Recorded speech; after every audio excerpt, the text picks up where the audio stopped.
Hey, what is up, everybody? This is your boy AJTRIP, and welcome to the game according to me. We are gonna this month talk about the NBA Finals, NBA Draft. This happened this past Thursday. Some NFL news and notes. Gonna talk about Steph Curry's legacy, and let's kick it off with checking in on the Major League Baseball.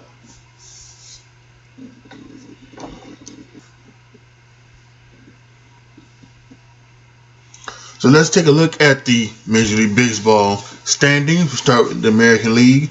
In the East, the Yankees are on top. They have the best record in all of baseball, 52-19. Blue Jays are next, 40-30. The Red Sox are at 40-31. The Rays are at 38-32, and the Orioles are 33-39. Look at the AL Central. The Guardians are on top with a 36-30 record, followed by the Twins at 39-33. The White Sox are at 33-36. The Tigers are at 27-43, and the Royals in the rear view at 26-43. In the West, the Astros are 44-26. The Rangers are 33-36. The Angels fired Joe Madden earlier this month. They are 34-39. The Mariners are 33-39, and the Athletics are 23-49. We take a look now at the National League. In the East, the Mets look like they have the best record in the National League with a 46-23. Both New York teams are on top.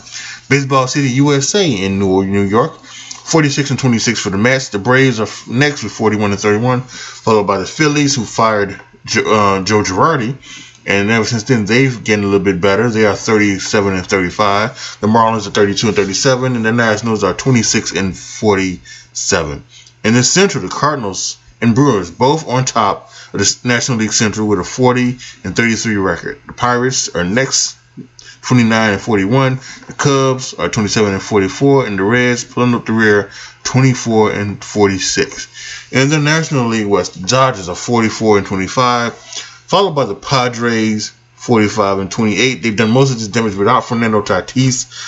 Manny Machado, I think, is also missing some time as well, so that's a good thing the Padres are doing. The Giants are 38-32. The Diamondbacks are 32-40, and the Rockies are 31-40.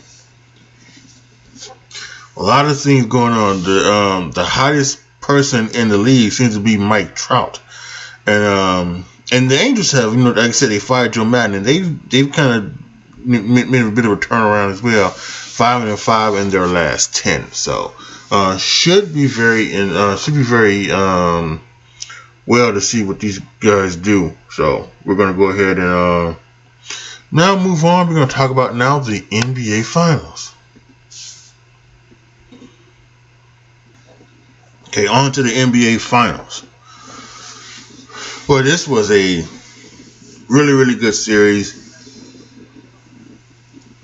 There was some interesting things that went down that you didn't think were going to happen, but boy, did they ever happen. Steph Curry just became incredible. Let's start with Game 1. Warriors had such a big lead going into the fourth quarter, and Al Horford and the boys just shot the lights out of the three-pointers and came back. At one point, the Celtics were down by double digits, and they won by double digits, 120-108 in Game 1. Warriors came back in Game 2, beat the Celtics 107-88. Game 3 in Boston, Draymond Green and the Warriors kind of let themselves down. Celtics won 116-100. The Game 4, Warriors came back to win 107-97. Game 5, Warriors won 104-94, and then in the closing out game, Warriors won 103-90. It was one of those games that was very interesting. Game 6, Boston had a 14-2 lead in the first quarter, and just let the Warriors come back and just completely get them out of their rhythm, out of everything that they did, and caused the Warriors to win 4-2. It's amazing. Steph Curry was the MVP. It was incredible NBA Finals. Glad to see the Warriors winning another one, and I think this is gonna, they could end up, winning some more again. I really do think that they're young guys, in particular Wiseman and Kuminga. They need to really step up next year. They really do, because they did this without them. Wiseman he's a great paint defender, and Kuminga is a great wing defender. And I think that could certainly help out. Jordan Poole and Andrew Wiggins were great. Do you think going into next year, you have your starting lineup being Steph, Clay, Wiggins, Draymond, and Wiseman, and then coming off the bench, you would have Kayvon Looney, Jordan Poole, Kuminga, and just pick anybody else to come off of there. One or two more guys in a 9 or 10 man rotation. The Warriors are set. They are set. They really are. This could really be a great time for them with the -3,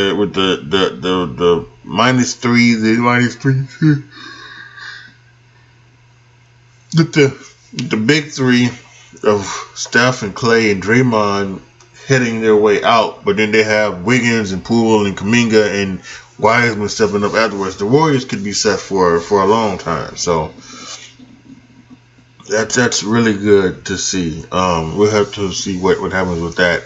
And then this kind of leads into the Steph Curry talk, right? Because one of the things they were talking about was that Steph Curry needed this. He needed this to win, he needed to win this MVP because he hadn't won one. He didn't win the MVP on their first one because that belonged to Andre Iguodala, won Finals MVP, and then of course Kevin Durant won the two MVPs when they won them a couple years ago. So he really needed this one, and they were talking about his legacy, and I think his legacy before this was set in stone. He's the greatest shooter of all time. He was probably just outside the top 10, but I think now I have him as a top 10. I actually did a video on this on my YouTube channel, youtube.com/AJTRIP. You can go ahead and check that out. But yeah, I truly think this is a this is a legendary player in Stephen Curry. And when you look at Stephen Curry and you look at what he has done in his career, we're talking about an absolutely fantastic guy. He's the all-time leader in three-pointers made, right? He's an 8-time All-Star. He's a 2-time scoring champ. He is a steals champion. He's a 4-time NBA champion, 8 times All-NBA. He was a 2009-2010 All-Rookie team, a 2-time MVP, including one as being the only unanimous MVP in NBA history. He made the NBA 75th anniversary team. He was the 2021-2022 All-Star MVP. He was the 2021-2022 Western Conference MVP, the first time that was given out, the Magic Johnson Award. And this year he was the 2021-22 Finals MVP. In his career, he's a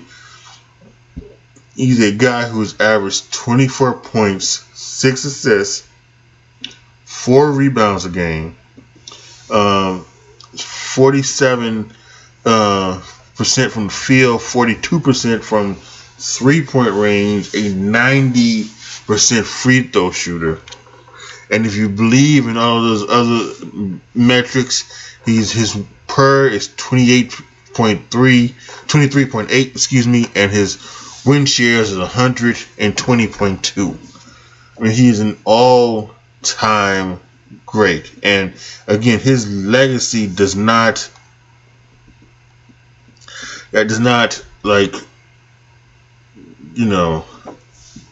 that doesn't do anything to him, right? He's not this, but he is just a absolutely fantastic player, and one of the true icons of this sport. And like I said, I think he had,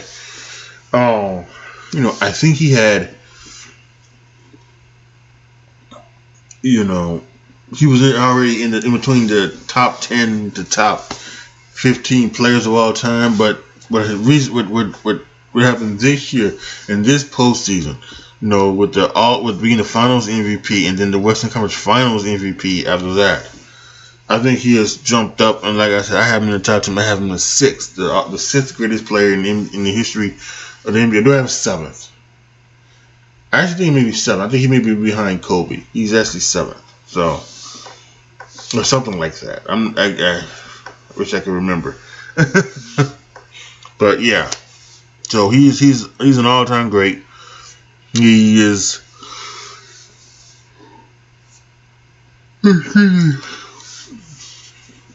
He is absolutely an incredible shooter and one of the best to ever do it. Ladies and gentlemen, Steph Curry. Don't believe the myth. He is one of the all-time greats. And I think anybody saying anything less than him being inside the top 10 is just wrong. It's just wrong. Congratulations to the Golden State Warriors and and Stephen Curry for winning their fourth championship. Looking to see if they can win more if they're not playing my Chicago Bulls. But I don't think my Bulls don't have another chance. So, but yeah, looking to see them. I'd like to see them go for another three-peat. Go ahead and make it. Let's see if Stephen Curry can get to that Mount Rushmore level. Could he get to the third spot, the fourth spot, maybe even the second spot? Because LeBron James is right now is number 2, but that doesn't mean he's gonna stay number 2. I think Stephen could pass him. I think Kevin Durant could pass him as well. But again, congratulations to Golden State Warriors and Stephen Curry. Stephen Curry's legacy is now cemented in stone. So the NBA draft was Thursday. Let's take a recap of the first round. Now some of these are going to be like traded picks. I don't have the places like who they're going to get traded to and go traded where or anything like that. I'm just giving you a recap of the picks. A little bit of surprise with the first pick. The Magic took Paolo Banchero out of Duke. Oklahoma City had the number 2 pick. They took Jake Holmgren from Gonzaga. Number 3 was Jabari Smith from Auburn going to Houston. Number 4, the Kings took Keegan Murray of Iowa. 5, Pistons took Jaden Ivey from Purdue. 6, the Pacers took Benedict Mathurin from Arizona. 7, the Blazers took Shadian Sharp from Kentucky. 8, the New Orleans Pelicans took Dyson Daniels from the G League Ignite. Number 9, the Spurs took Jeremy Suhan from Baylor. 10, the Wizards took Johnny Davis from Wisconsin. 11, the Knicks took Ousmane Dieng from the New Zealand Breakers, and I know for sure that is a pick this trade. I think they're trading that pick to Detroit, I believe, because the Knicks are getting like picks from back. They're also trading Kemba Walker. No, they're trading Ousmane Dieng to Gonzaga. They're getting a lot of picks back. They meant for the picks so that they can keep their cap space. Try to get either Jalen Brunson or maybe even Kyrie Irving. Who knows? Number 12, the Thunder took Jalen Williams from Santa Clara. 13, the New Orleans Hornets took Jalen Duren from Memphis. 14, the Cavaliers took Ochai Agbaji from Kansas. 15, the Hornets again took Mark Williams from Duke. 16, AJ Griffin went to the Hawks also from Duke. 17, the Rockets took Tyree Eason from LSU. 18, the Bulls took Dalian Terry from Arizona. 9, Jake LaRivia from Wake Forest went to Minnesota. From 19, I should say, not 9. 20, from the Spurs again took Malachi Branham from Ohio State. The Ohio State. They're not trademarked the, so you gotta call them the Ohio State. 21, the Nuggets took Christian Brown from Kansas, and everybody was talking about Christian Brown's mother. And oh boy, she was something. She was something special. 22, the Memphis Grizzlies took Walker Kessler from Auburn. 23, David Roddy went to the 76ers from Colorado State. 24, the Bucks took Marjan Beauchamp from the G League Ignite. 25, the Spurs took Blake Wesley from Notre Dame. 26, Wendell Moore Jr. from Duke went to the Timberwolves. 27, Nikola Jovic from Mega Mozart went to the Heat. 28, the Golden State Warriors took Patrick Baldwin Jr. from Milwaukee. 29, Ty Washington Jr. went from Kentucky. He went to Memphis as well. And 30th, the Oklahoma City Thunder took Peyton Watson from UCLA. So that was the NBA draft. First round of the NBA draft. This was, like I said, there were some trades in there as well. Some I can't get into, but this was just, it's incredible. It always seems like they was talking about that. Once you get past the first three, pretty much everybody like from like 4 to 20 are like on the same level of talent. So it's so it could be the fact like that there could not be too many reaches or too many unbelievable picks. People who chose bad. Although Knicks fans, and Stephen A. Smith was one of them, he was cracking me up the other day. Stephen A. Smith did not like the fact that they did not get anybody. They got picks, but we'll see what happens with them.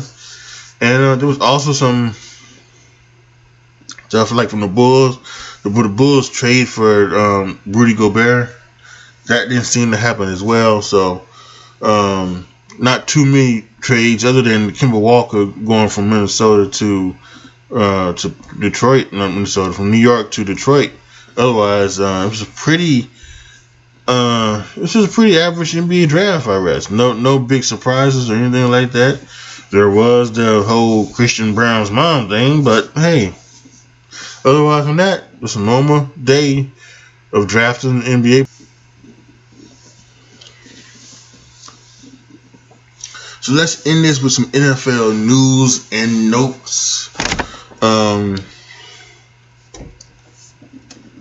Got a story here from the New York Post. Alvin Kamara is bracing for 6-game suspension after allegedly breaking a man's eye socket.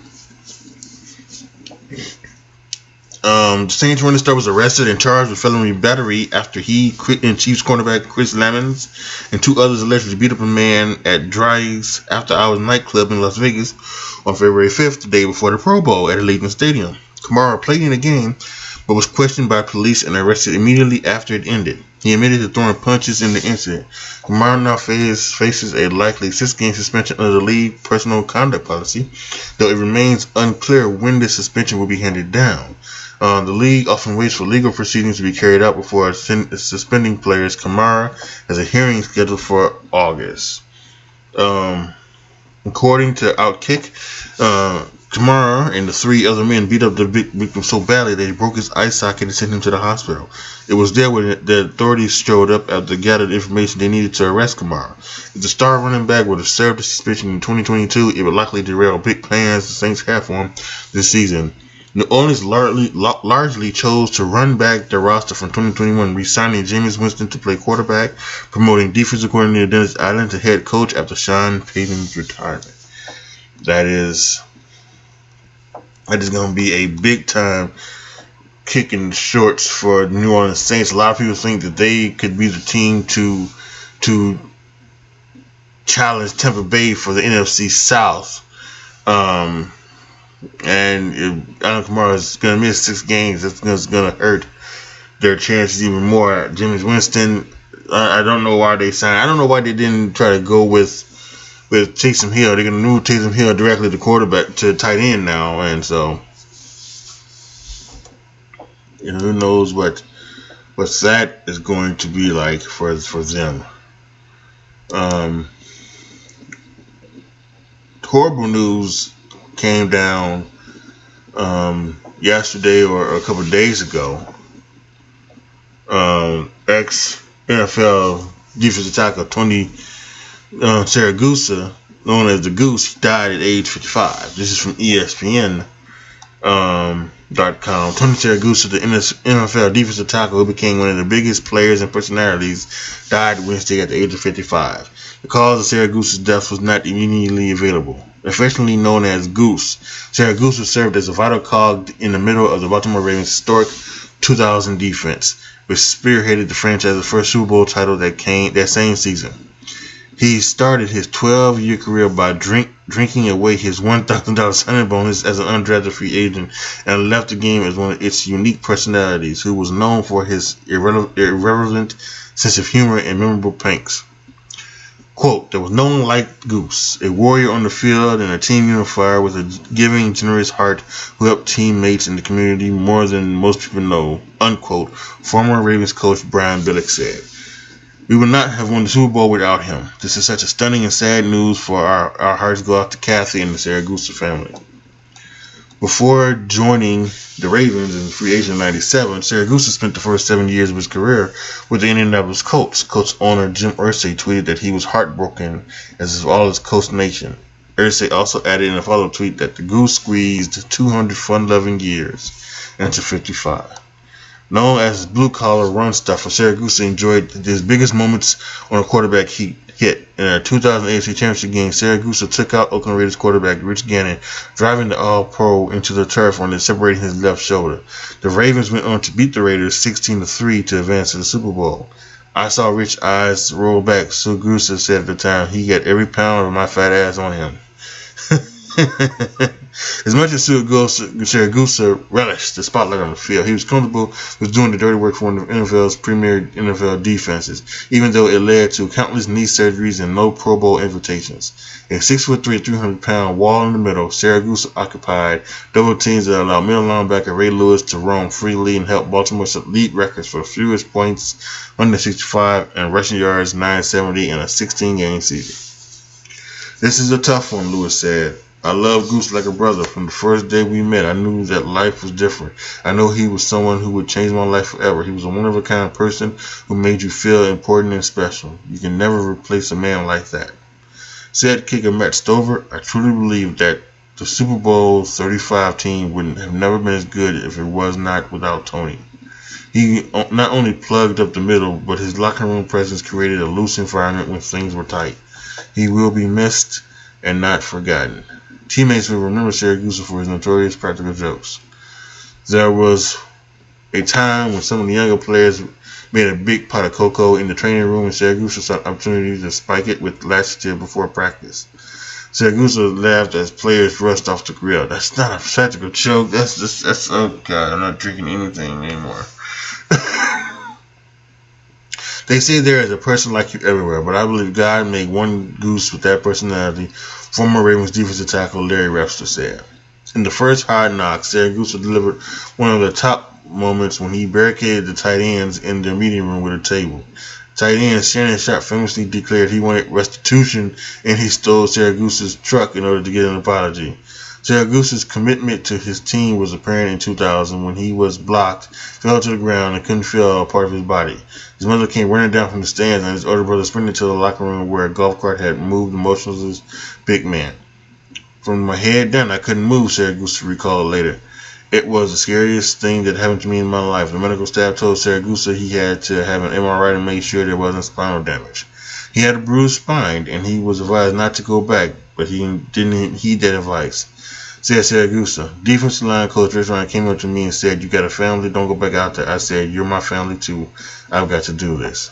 Ryan, now an ESPN analyst, said Wednesday that Tony was one of the best people I've ever met, and that it was impossible to have a bad day around him. After his retirement, Siragusa was a sideline analyst from Fox Sports from 2003 to 2015. He had also had some acting roles appearing in The Sopranos and Spike Lee's movie 25th Hour. This is a really sad day, Siragusa's broadcast agent Jim Ornstein said, told the Associated Press. Tony was way more than my client, he was family. My heart goes out to Tony and loved ones. Siragusa's death continued a somber day from the Ravens, who announced that the death of outside linebacker Jalen Ferguson early in the day. He was 26 years old. This is a tremendously sad day for the Baltimore Ravens, Ravens owner Steve Buscaglia said. We appreciate everyone who had expressed an outpouring of support for our players, coaches, and staff. Yeah, it was a bad day for the Baltimore Ravens, losing Siragusa and the outside linebacker Jalen Ferguson. Just really, really bad day. Thoughts go out to the family and friends of Tony Siragusa. And let's make a horrible transition to the last story of this little segment.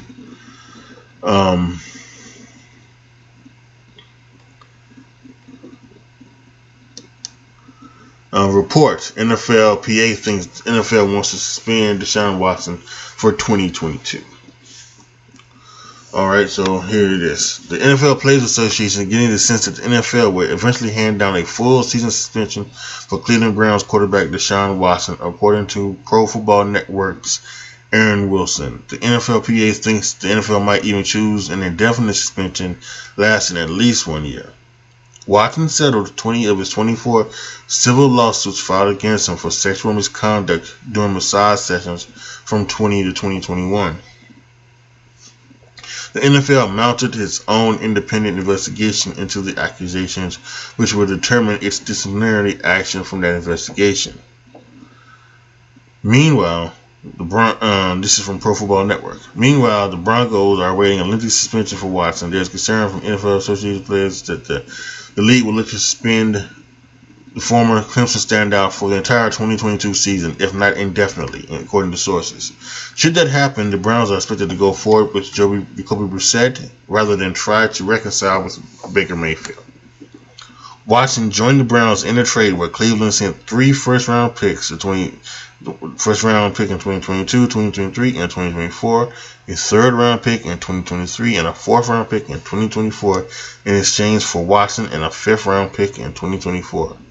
Soon after, the Browns inked Watson to a 5-year, $230 million contract with all $230 million guaranteed. At the time, he was facing 22 civil lawsuits for sexual misconduct. Yeah, this is something that is not going away. No matter how much you think about it, I really don't know what to think. This is a he said she said thing. We got 24 she says. We got 1 he said.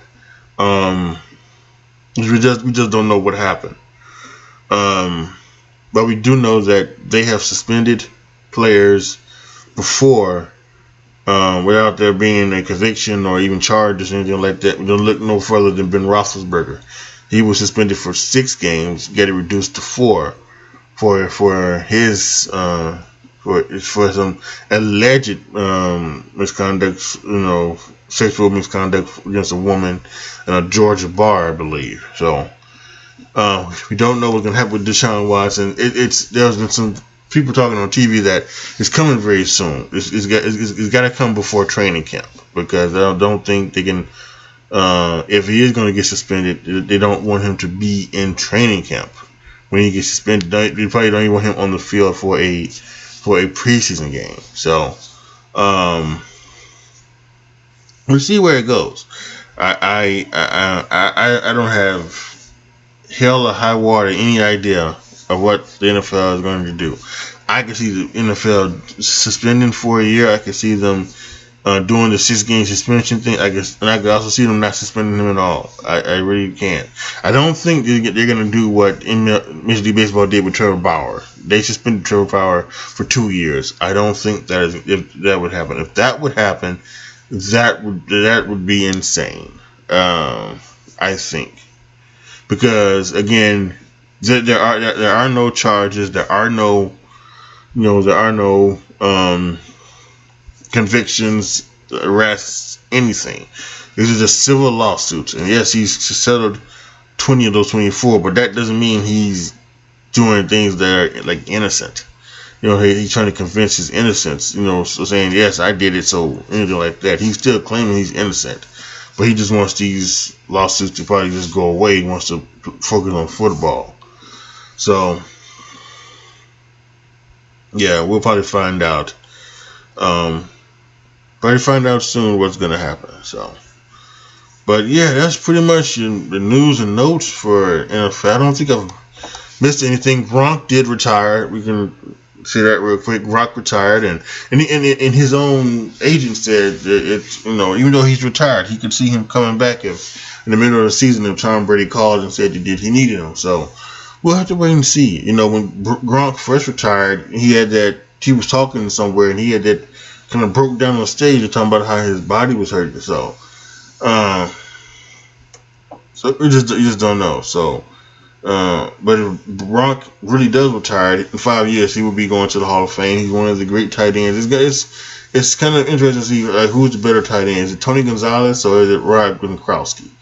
I think that's going to be a debate for the ages of who was the better tight end. But I think you could probably say those are number one and number two. I think you can say that. Whoever one you choose to go with. As I think of any other news that I may have missed, anything like that, I don't think I've missed anything. So yeah, we'll see. There'll probably be more stuff when I come back in August to talk about, but as of right now, I think that is it for the National Football League. Alright, y'all, that's going to be it for this episode of The Game According to Me. Because we had 2 this month, the 100th edition of this podcast, and this episode, we're not going to have one in June. We won't have one in June. We're going to come back in August, and we're going to have a couple in August. We're going to have a couple podcasts toward the end of August, where I talk about I give my quarterback ranking. I'll give my running back rankings. I'll probably give like my defensive rating, the rank defense all from 1 to 32, and then I'll probably have one for the college football predictions podcast, and that'll probably be all in late August, and then probably that first week of September. Let's take a really quick look at the calendar.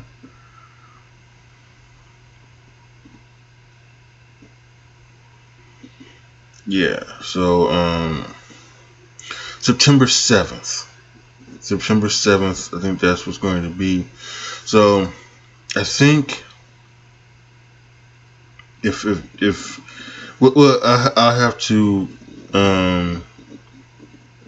I'll have to take a look and see, but if I am correct, then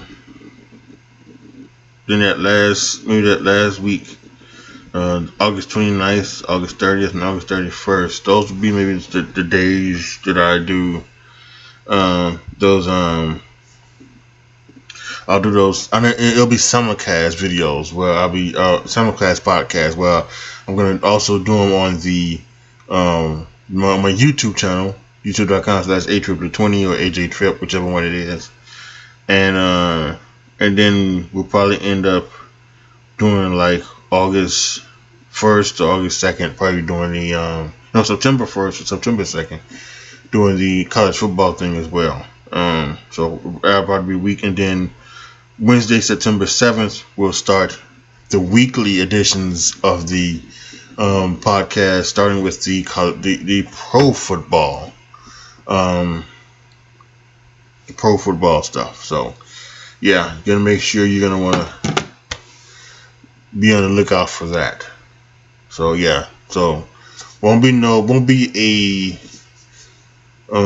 Game According to Me podcast. I don't know if there'll be a Word According to Me podcast in July. We'll wait and see about that. But yeah, so but make sure you guys check it out.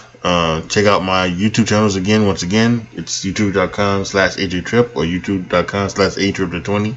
I can't remember which one it is, but either one of those should go to my YouTube channel, and you'll be able to check there, because we've got some other things coming out. My YouTube channel, we're gonna have Money in the Bank next week.